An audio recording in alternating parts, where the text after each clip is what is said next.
অবশেষে ধোঁকা দেওয়া হলো ইমাম, মুয়াজ্জিন, খাদেমদেরকে। হ্যাঁ, আমরা এরকম কিছু একটা অনুমান করেছিলাম যে শকুনের নজর পড়বে, শকুনের নজর পড়বে। ইমাম, মুয়াজ্জিনদেরকে কেউ আসলে মূল্যায়ন করে না। না করার কারণ কি জানেন? না করার মূল কারণ হলো যে ইমাম, মুয়াজ্জিন হলো দেশের হচ্ছিল বিবেক, জাতির বিবেক। এই জাতির বিবেক যদি সুস্থ থাকে তাহলে তো মানে দেশ সঠিক পথে যাবে। ওই চাঁদাবাজ, দুর্নীতিবাজ এদেরকে তো মানুষ গ্রহণ করবে না। চোর ডাকাতদেরকে, মানে চরিত্রহীন লোককে কখনো সাপোর্ট দেবে না। তাহলে ইমাম যেন মানে জাতির বিবেক যেন জাগ্রত না থাকে, বরং জাতির বিবেককে যেন কণ্ঠস্থ করা যায়, জাতির বিবেককে যেন কোণঠাসা করে রাখা যায়, এটা হলো ওদের পরিকল্পনা। ওরা কিন্তু বারবার ইমাম, মুয়াজ্জিনদেরকে নিয়ে মানে বিভিন্ন রকমের তালবাহানা করে, খেলতামাশা করে, যেটা আমরা দেখে আসলাম। এই জাতীয় নির্বাচনের প্রধানমন্ত্রী তারেক রহমান তিনি কিন্তু ইশতেহারের মধ্যে বলেছিলেন যে প্রত্যেকটা ইমাম, মুয়াজ্জিনদেরকে আমরা বেতনভুক্ত আওতায় নিয়ে আসবো, তাদেরকে বেতন ভাতা দেব, এটা কিন্তু বলেছিল। তো নির্বাচন তো হয়ে গেছে, আজ 18-19টা দিন হয়ে গেল। তো চলতি মাস হলো মাহে রমাদান, গুরুত্বপূর্ণ একটি মাস।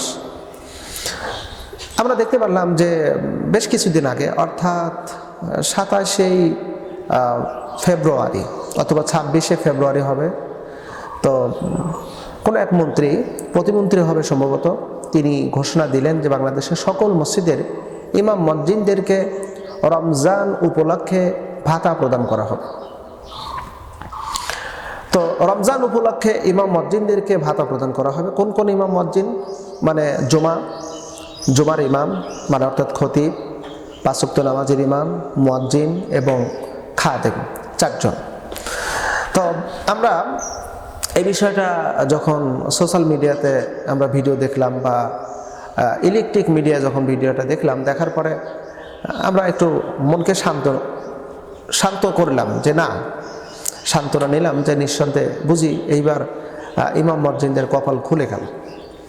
তো পরবর্তীতে আমরা যতটুকু জানলাম, যেমন 6 তারিখ, জানুয়ারির 6 তারিখ, অর্থাৎ জানুয়ারির 6 তারিখে যে আপনার গেজেট, অর্থাৎ অন্তর্বর্তী সরকারের যেই গ্যাজেট ছিল ইমাম বা মসজিদের ব্যাপারে, একটা গ্যাজেট কিন্তু, সাধারণ গ্যাজেট কিন্তু প্রকাশ হয়েছে। সেটা বিশেষ করে আপনার এই মডার্ন মসজিদগুলোর ব্যাপারে কিন্তু একটা গ্যাজেট প্রকাশ করেছেন। এরপরে তিনি ওই গ্যাজেটে উল্লেখ করা হয়েছে যে শুধু মডার্ন মসজিদ নয়, বরং পরবর্তীতে বাংলাদেশের সকল মসজিদেরকে গ্যাজেটের আওতায় আনা হবে। আচ্ছা, যাই হোক, এখন মূল বিষয়টা হলো যে এখন ঘোষণা দেওয়ার পরপরই গোটা বাংলাদেশের ইমাম আর মুয়াজ্জিনগুলো এই তাদেরকে ফর্ম দেওয়া হচ্ছিল, সেই ফর্ম তারা পূরণ করার জন্য ব্যতিব্যস্ত। এবং এটা কিন্তু ইসলাম ফাউন্ডেশনের যারা সহকারী পরিচালক, অর্থাৎ ইউনিয়ন ব্যাপী যারা দায়িত্বে আছে প্রত্যেকটা ইউনিয়নের, তাদের কাছে মসজিদের তালিকা এবং মসজিদের ঠিকানা, ইমাম, মুয়াজ্জিনের ঠিকানা, এগুলো কিন্তু বায়োডাটা তাদেরকে সংগ্রহ করার জন্য তাগাদা দেওয়া হলো।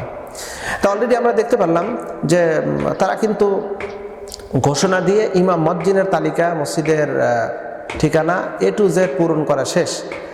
ইন্টারেস্টিং বিষয় হলো পহেলা মার্চ আমরা দেখতে পারলাম যে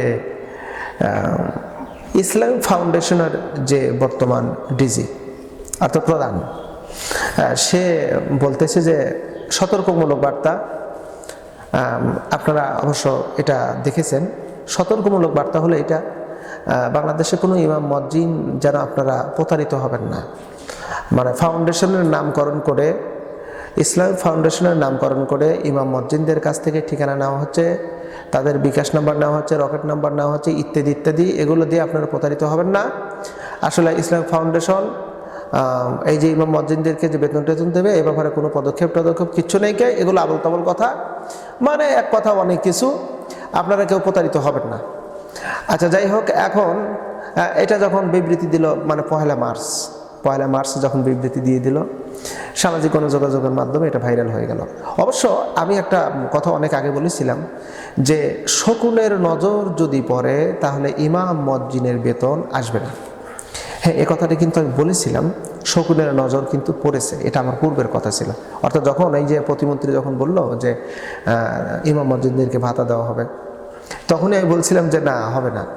কারণ আমরা জানি ইমাম মুয়াজ্জিনদেরকে বেতন দিয়ে এই জাতির বিবেককে জাগ্রত করে রাখবে না। জাগ্রত করে রাখলে তাহলে ওদের কপালে ভাত জুটবে না। অথচ বাংলাদেশে কিন্তু আমরা দেখতে পাচ্ছি যে একটা প্রাইমারি স্কুল, প্রত্যেকটা গ্রামে কিন্তু একটা করে প্রাইমারি স্কুল আছে। প্রত্যেকটা প্রাইমারি স্কুলে আপনার 4 জন 5 জন 6 জন 7 জন পর্যন্ত শিক্ষক। ছাত্র সংখ্যা কত? 20-25 জন।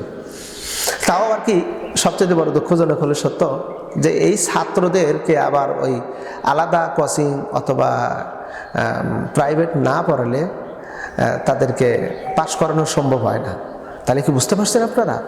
অর্থাৎ 5-7 জন শিক্ষক থাকে, 20-25 জন ছাত্র।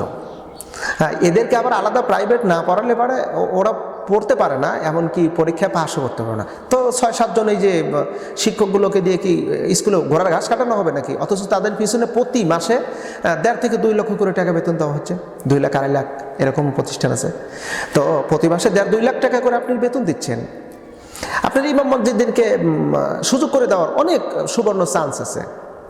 প্রাইমারি স্কুলের আপনারা শিক্ষকদেরকে বেতন দিচ্ছেন, ওখান থেকে মাইনাস করেন, 2-3 হাজার করে টাকা মাইনাস করেন। একটু মাইনাস করে ওই টাকাটা ইমাম মুয়াজ্জিনদেরকে দিয়ে দেন। তা তো দিবেন না আমরা জানি, কারণ দিবেন না এই জন্য কারণ ইসলাম ধর্মের ব্যাপারে আপনাদের কোনো চিন্তা ফিকির না। আপনারা ইসলামকে ব্যবহার করতে পারেন, ইসলাম ধর্মকে আপনারা ব্যবহার করে ক্ষমতার মসনদে যাবেন, আর আমাদের ঘাড়ের উপরে বন্দুক রেখে আপনারা গুলি করবেন, আমাদের মাথার উপর কাঁঠাল রেখে কাঁঠাল খাবেন। এটা হলো আপনাদের পরিকল্পনা। আমরা দেখে আসতেছি, তো ইতিহাস দেখলাম 54 বছর ধরে আমরা দেখে আসতেছি আপনাদের ব্যবহার, আচার আচরণ। যারাই ক্ষমতায় গেছে ইসলামকে ব্যবহার করে গেছে, কিন্তু ইসলামের কোনো উপকার তারা করতে পারে নাই। ইমাম মুয়াজ্জিনের কোনো উন্নয়ন করতে পারে নাই।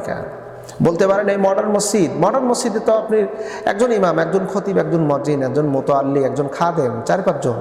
তো একটা মডেল মসজিদে, একটা থানায়, একটা মডেল মসজিদেই কি পুরো থানার মানুষ নামাজ পড়বে? আর কি মসজিদ নাই?